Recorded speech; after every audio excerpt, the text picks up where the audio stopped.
সাবেক আইসিটি মন্ত্রী জুনায়েদ আহমেদ পলক গ্রেফতার হয়েছেন। আজ মঙ্গলবার বিমানবন্দরে তাকে আটক করা হয়। দুপুরে শাহজালাল আন্তর্জাতিক বিমানবন্দরে আটক হয়েছেন সাবেক ডাক, টেলিযোগাযোগ ও তথ্য প্রযুক্তি প্রতিমন্ত্রী জুনায়েদ আহমেদ পলক। ভারতের রাজধানী দিল্লি পালানোর সময় শাহজালাল আন্তর্জাতিক বিমানবন্দরে আটক হয়েছেন জুনায়েদ আহমেদ পলক। বিমানবন্দরের ভিআইপি লাউঞ্জ থেকে আজ মঙ্গলবার বিকেল ৩টার দিকে তাকে আটক করা হয়েছে। আমরা পলকের এক পলক দেখতে পারি না, আমরা কি এলাকায় আইছি? পলককে আমরা গ্রেফতার করিনি, গ্রেফতার হয়ে গেছে। হ্যাঁ, ঠিকই শুনতে পাচ্ছেন, ইন্টারনেট যেরকম বন্ধ হয়নি, হয়ে গেছে। ঠিক তদ্রুপ ভাবে এই পলককে গ্রেফতার করা হয়নি, বরং গ্রেফতার হয়ে গেছে। করার কিছু নাই, হয়ে গেছে। দেখেন, একটা জিনিস জুলুম করার একটা মাত্রা থাকে, এত পরিমাণ একটু ক্ষমতা পায়, এত জোর জুলুম যে করছে কয়েকটা বছর, 16টা 16.5 বছর মানুষের নির্যাতন করতে করতে দেশের মানুষ সব খারাপ, একাই তারা ভালো ছিল। কই তাদের ভালো গেল? 16 বছরের তাদের সব অবদান 1 ঘন্টার মধ্যে নিমিশ করে ফেললো, একেবারে শেষ করে ফেললো। চলেন আপনাদেরকে আজকে কয়েকটা তথ্য দেই, পুরো ভিডিওটি দেখেন, তারপর কিছু কথা বলছি। ছাড়ার জন্য বিমানবন্দরে গেলে কিছুক্ষণ আগে আটক হয় জুনায়েদ আহমেদ পলক। দর্শক, এ নিয়ে আরো তথ্য জানাতে শাহজালাল আন্তর্জাতিক বিমানবন্দর থেকে যুক্ত হচ্ছেন আমাদের সহকর্মী মাইনুদ্দিন আরিফ। আরিফ, বিমানবন্দর থেকে তো জুনায়েদ আহমেদ পলককে আটক করা হয়েছে, কি তথ্য আছে ব্যাপারে জানাবেন আমাদের?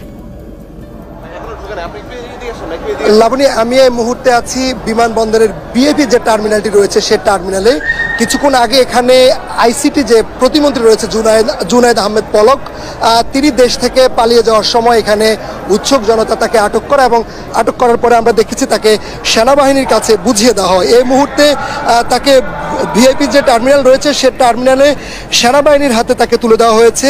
কিছুক্ষণ পরে হয়তোবা সেনাবাহিনীর সদস্যরা তাকে এখান থেকে নিয়ে যাবেন, এবং এই নিয়ে যাওয়ার জন্য এখানকার যে এয়ারপোর্টের আশেপাশে যে উৎসুক জনতা রয়েছে তাদের মধ্যে এক ধরনের উত্তেজনা দেখা যাচ্ছে। তারা বিভিন্ন স্লোগান দিচ্ছেন, স্লোগানগুলো মুখরিত রাখছেন পুরো এয়ারপোর্টের যে ভিআইপি টার্মিনালটি রয়েছে সেটি। আমরা দেখতে পাচ্ছি যে এখানে জনতা দাঁড়িয়ে আছে, তাদের যে ক্ষোভ তারা সেটি প্রকাশ করার চেষ্টা করছে, এবং বলছে যে বৈষম্য ছাত্র আন্দোলনের যে আন্দোলন, সে আন্দোলনকে ক্ষতিগ্রস্ত করার জন্য, বন্ধ করার জন্য এই পলক ইন্টারনেট বন্ধক সংযোগ করে দিয়েছে। বিদেশি যারা রেমিটেন্স যোদ্ধা রয়েছে তারা তাদের জন্য দেশের টাকা ফেরাতে পারে নাই, কোনোভাবেই তারা সেগুলো করতে পারে নাই। আমরা দেখছি তারা স্লোগানে পুরো এলাকাটাকে উত্তেজিত করে রেখেছে। আমরা দেখানোর চেষ্টা করছি যে এখানকার যে অন্যান্য যে আইন শৃঙ্খলা বাহিনীর সদস্য রয়েছে, অর্থাৎ এয়ারপোর্টের নিরাপত্তা কাজে নিয়োজিত যারা রয়েছে, তারা বারবার চেষ্টা করছে তাদেরকে ঠান্ডা করার জন্য, তারা যাতে কোনোভাবে কোনো বিশৃঙ্খলা না করে। এবং সেনাবাহিনীর যেসব সদস্যরা রয়েছে তাদেরকে এই মুহূর্তে আমি যদি একটু দেখানোর চেষ্টা করি, তাদেরকে এই মুহূর্তে সেনাবাহিনীরা ওইখানে পলককে রাখা হয়েছে, এবং সেনাবাহিনীর বিপুল সংখ্যক সদস্য উপস্থিত রয়েছে যাতে করে কোনো অপ্রীতিকর কোনো ঘটনা না ঘটে। আমরা একটু দেখানোর চেষ্টা করছি সেনাবাহিনীর যে সদস্যরা রয়েছে তারা এই মুহূর্তে ভিআইপি টার্মিনালের ভেতরে তাদেরকে রাখা হয়েছে, পলককে রাখা হয়েছে এবং তাকে ধরা হয়েছে। একটু কথা বলি আপনার সঙ্গে, একটু কথা বলি আপনার সঙ্গে, তাহলে একটু কথা বলতে দেন। আমরা একটু দেখানোর চেষ্টা করছি যে এখানে যে টার্মিনালটি রয়েছে সে টার্মিনালে তাকে মূলত আটক করা হয়। প্রথম এয়ারপোর্ট কর্তৃপক্ষ তাকে দেখে, এবং দেখার পরে এয়ারপোর্ট কেন্দ্রিক যেসব সাধারণ মানুষ রয়েছে এবং বিদেশগামী যেসব যাত্রী রয়েছে তারাও আমরা দেখতে পাচ্ছি যে এখানে বিভিন্ন স্লোগান দিচ্ছে, এবং তারা তাদের যে এতদিনের যে চাপা ক্ষোভ সেটি তারা প্রকাশ করার চেষ্টা করছে। এবং তারা বলছে যে তারা যে বিদেশ থেকে তারা যে টাকা পাঠানোর জন্য পরিবারের জন্য চেয়েছিলেন, ইন্টারনেট সংযোগ বিচ্ছিন্ন করে দিয়ে পলক সেটি তাদেরকে করতে দেয়নি, এবং বিভিন্নভাবে তাদেরকে বিভিন্নভাবে হয়রানি করা হয়েছে। সে হয়রানির প্রতিবাদে তারা বিক্ষোভ করছে, এবং তারা বলছে অতি দ্রুতই তাকে এখান থেকে নিয়ে যেতে হবে। এবং আমরা দেখতে পাচ্ছি যে সেনাবাহিনীর যে নিরাপত্তা রয়েছে সেই নিরাপত্তা তারা এখানে জোরদার করেছে। এখানে এয়ারপোর্টের আইন শৃঙ্খলা বাহিনীর সদস্যরা রয়েছে, এবং সেনাবাহিনীর সদস্যরা তাকে ভিআইপি যে টার্মিনালের যে রুমটি রয়েছে ভিআইপিদের বিশ্রামাগার, সেখানে তাকে এই মুহূর্তে রাখা হয়েছে যাতে করে কোনোভাবে না যেতে পারে। আরেকটা বিষয় জানিয়ে রাখি যে গতকালকে আমরা দেখেছি যে এয়ারপোর্টে 6 ঘন্টা সব ধরনের ফ্লাইট বন্ধ ছিল, এবং সবগুলো ফ্লাইট বন্ধ থাকার কারণে যাতে করে কেউ পালিয়ে যেতে না পারে বাংলাদেশ থেকে। যারা বিভিন্ন এমপি মন্ত্রীরা রয়েছে, যারা বিভিন্ন অপরাধ করেছে, তারা যেন পালিয়ে যেতে না পারে সেজন্য ব্যবস্থা করা হয়েছে। তবে পুরো এয়ারপোর্ট কেন্দ্রিক নিরাপত্তা জোরদার করা হয়েছে, সেনাবাহিনীর সদস্যরা কাজ করছে এবং যাতে করে কোনো অপ্রীতিকর ঘটনা না ঘটে সেটা করা হচ্ছে। আর দেশ থেকে যাতে করে কেউ যেন পালিয়ে যেতে না পারে সে ব্যবস্থা করা হয়েছে। তো লাবণী, এ ছিল এয়ারপোর্ট থেকে আমার কাছে সর্বশেষ সংবাদ। ধন্যবাদ আরিফ আমাদের সাথে যুক্ত থাকার জন্য। দর্শক, যেমনটি বলছিলাম, দেশ ছাড়ার জন্য বিমানবন্দরে গেলে কিছুক্ষণ আগে আটক করা হয়েছে জুনায়েদ আহমেদ পলককে। তাকে সেনাবাহিনীর হাতে হস্তান্তর করা হয়েছে। এবং আরেকটি তথ্য জানিয়ে রাখতে চাই দর্শক, কোনো এমপি মন্ত্রী যেন শাহজালাল আন্তর্জাতিক বিমানবন্দর এক পলক দেখতে পারি নাই। আমরা কি লেগে আইছি? বিচার করতে দেশে থেকে কোনো চোর জানি বাইরে না যেতে পারে। দেখছে মানুষে প্রধানমন্ত্রী কেমনে বাগছে অন কোনায় আছে মোদি যে জায়গায় হাই হাই হাই বলে বুলায় স্বামী স্ত্রীর ওয়াইফ। কিন্তু আমরা পলকের এক পলক দেখতে পারি নাই। ওই যে আমগো বাইরে হেরে সেফটি দিয়ে লয়ে গেছে গা, সারা দুনিয়া আন্দার বানাই দিয়া হেরে আজকে সেফটি দিয়ে পাস করে দিছে। আমরা কি লেগে আইছি? সেনাবাহিনীকে আমার চোখের সামনে কমইলো 50টা মানুষ মারা গেছে। আমার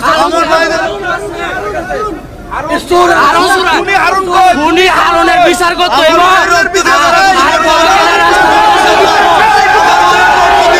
এখন আগে স্বাধীন হয়েছি আমরা স্বাধীন চাই। আর ইয়ার নিরাপত্তা যায় প্রবাসীরা সুন্দর মতো আমরা আইতেম পারি। এটা যে কিভাবে করবে এটা বাস্তবায়ন করেন, সেনাবাহিনী করুক, দেশ চালাক বা ছাত্র চালাক, যারাই চালাক, আমরা চাই নিরপেক্ষ ইলেকশন চাই। আমার কথা শুনেন, দেশে থেকে কোনো চোর জানি বাইরে না যেতে পারে। কথা বুঝছেন? কোন ধরনের লোক জানি বাইরে না যেতে পারে, তাদেরকে এয়ারপোর্ট থেকে যে কোনো প্রোটেক্ট করে আটকানো হয়। বাস এই দেশের কোন চোর যাতে বাইরের দেশে না পালাইতে পারে এদেরকে সঙ্গে সঙ্গে অ্যারেস্ট করা সেনাবাহিনীর কাছে এটা আমাদের রিকোয়েস্ট। কোন চোর যাতে দেশের থেকে না যাইতে পারে সঙ্গে সঙ্গে। দেখছে মানুষে প্রধানমন্ত্রী কেমনে বাগছে অন কোনায় আছে মোদি যে জায়গায় হাই হাই হাই বলে বুলায় স্বামী স্ত্রীর ওয়াইফ। বাংলাদেশের কেউ কিছু বলে না, সবাই দাঁড়ান, সবাই শেখ হাসিনার বিপক্ষে না পক্ষে। আজ এই জন্য সবাই কষ্টে, বুক ভরা কষ্টে। আজ মানুষে 26 কি আজ কয় তারিখ, 6 তারিখে, আজ 5 তারিখে সবাই আন্দোলনে নামছে। সেনাবাহিনীর সেলুট। এই মুহূর্তে দরকার আমাদের সেনাবাহিনী সরকার। স্বাধীন দেশ, ভালোভাবে স্বাধীন থেকে রাজনীতি সবার নীতি থাকতে হবে, রাজার মতো চলতে হবে না। নীতি সবার মতো রীতি থেকে সেনাবাহিনীর সাথে শাসন থাকবে, সবাই ভালোভাবে আইন শৃঙ্খলা মেনে চলতে হবে। আমাদের যে ভালো কাজ করবে সে থাকবে, হ্যাঁ, কোন চোর বাটপার এখানে থাকতে পারবে না। তাদের পিছনে আমরা আছি, তারা আমরা এবং সেনাবাহিনীর প্রতি অনেক সালাম, ধন্যবাদ। পুরো ভিডিও ক্লিপটি দেখলেন এবং পলকের যে কথা চেঞ্জ হয় তার কথাগুলো শুনতে পারলেন। এক প্রকার বন্ধ করতে বাধ্য হয়েছে, এক প্রকার বন্ধ হয়ে গেছে। তো এখন জনগণও বলতেছে যে আমরা তাকে গ্রেফতার করিনি, গ্রেফতার হয়ে গেছে।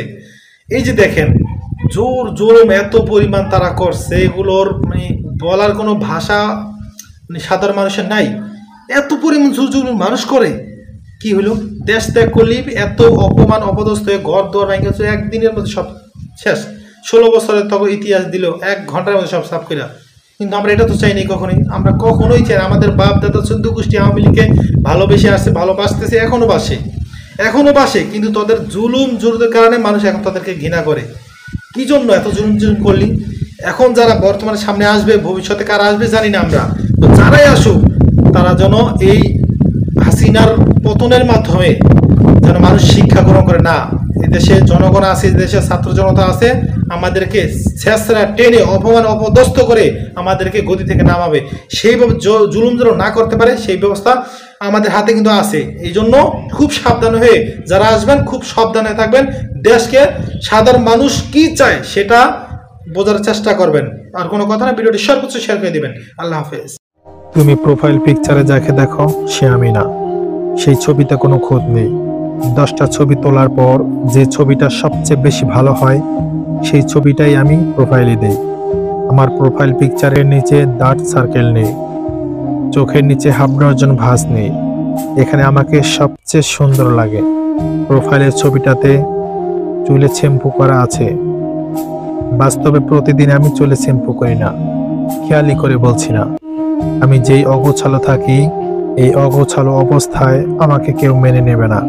তুমি আমাকে বলো, খুদ ছাড়া মানুষ হয় নাকি? প্রোফাইলের ছবিটা একেবারেই ফ্রেশ, চেহারার কোথাও কোনো দাগ নেই, কারণ সেটা আমার বাছাইকৃত ছবি। বাস্তবে আমি এত গোছালো না কিংবা পরিপাটি না। তুমি আমাকে ভার্চুয়ালি যেভাবে দেখো, আমি আসলে সেই মানুষটাই না।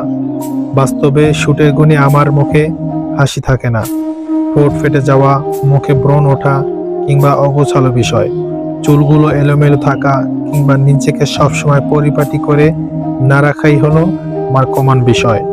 বাস্তবে তুমি আমাকে সবসময় হাসি খুশি পাবে না। চোখে মুখে একটা বিতৃষ্ণার ভাব লেগেই থাকে। হতাশা, ডিপ্রেশন এগুলো আমার নিত্যদিনের সঙ্গী। এগুলো ছাড়া আমি বেঁচে থাকতে পারি না। তোমাকে আমি আবার বলছি, ভার্চুয়ালি আমাকে যেভাবে তুমি দেখো, আসলে সেটা আমি না। আমার জন্য কারো মন পড়বে এটা কোনো বিষয় না। ফেসবুকের বিচারে আমাকে যদি বাস্তবে দেখতে চাও, তাহলে দেখবে আমার মধ্যে কোনো মিল খুঁজে পাচ্ছ না। বিশ্বাস করো, প্রোফাইলের মানুষটাকে বাস্তবে দেখলে তুমি হয়তো চিনতেই পারবে না। তুমি ভয় পেয়ে যেতে পারো। মনে হতে পারে দুর্ভিক্ষ এলাকা হতে উঠে আসা কোনো এক ব্যক্তি, অথবা জীবন যুদ্ধে দাঁড়িয়ে থাকা এক অপরিচিত মানুষ। তুমি প্রোফাইলে যাকে দেখো সে বাস্তবে না, সে অন্য কেউ। আমরা এই মিথ্যে কথাগুলো কিংবা মিথ্যা হাসি প্রোফাইলে হেসে থাকি, এটা আমাদের নিজেদের জন্য। মনোবিজ্ঞানীরা বলে, হাসি খুশি থাকলে, পরিচ্ছন্ন পোশাক পরে থাকলে মন ভালো থাকে, ওই আমাদের আত্মবিশ্বাস বাড়িয়ে রাখার জন্য। মুখের কোণে এক চিমটি হাসি দিয়েই প্রোফাইলে নিজেকে আত্মপ্রকাশ করি। এগুলো আমাদের বাস্তব এবং দৈনন্দিন জীবনের সাথে কোনো মিল নেই। এই যে দেখো আমি হাসছি কিংবা কোনো ডেইলি ব্লগে নিজেকে প্রকাশ করছি, বাস্তবে তার কোনোটাতে আমার মিল পাবে না। ফেসবুকে আমার অনেক বন্ধু, তাদের কারোর সাথেই আমার দৈনন্দিন কথা হয় না, কিংবা বাস্তবে তাদের সাথে আমার তেমন একটা মিল নেই। যে চ্যাটগুলো ফেসবুকে দেখো, এগুলো শুধুমাত্র নিজেকে ভালো রাখার জন্য করি। বাস্তবে এগুলোর সাথে আমার কোনো মিল নেই। বাস্তবে আমি প্রতিদিন হাসি না, নিজেকে প্রতিদিন পরিপাটি করি না, কিংবা একেবারেই প্রোফাইল পিকের মতো গুছিয়ে রাখি না। চুলে শ্যাম্পু করি না, কিংবা মুখের ব্রণ দূর করার জন্য দৈনন্দিন কোনো টিপস ব্যবহার করি না। বাস্তবে আমি অত গোছালো না। যেটা আমাকে প্রোফাইলে দেখো সেটা 10টা ছবির একটা ছবি। আর বাস্তবে প্রত্যেক দিন আমি জীবনের সাথে যুদ্ধ করে যাই। সেই যুদ্ধ করে টিকে আছি আমি। সেটা হতে পারে আমার জীবনের জন্য কিংবা আমার বেঁচে থাকার জন্য। এই বেঁচে থাকার জন্য কিংবা ভালো থাকার জন্য আমি প্রতিনিয়ত ওই মিথ্যে হাসিটা হেসে যাই। হতে পারে প্রিয় মানুষটাকে ভালো রাখার জন্য, কিংবা বন্ধুদের মন খারাপ না হোক সেজন্য। এসব মিলিয়েই আমি বেঁচে আছি। সব মিলিয়েই প্রোফাইলে যাকে দেখো সে আমি না, কখনোই না। নাজমুল হাসান মিফতা।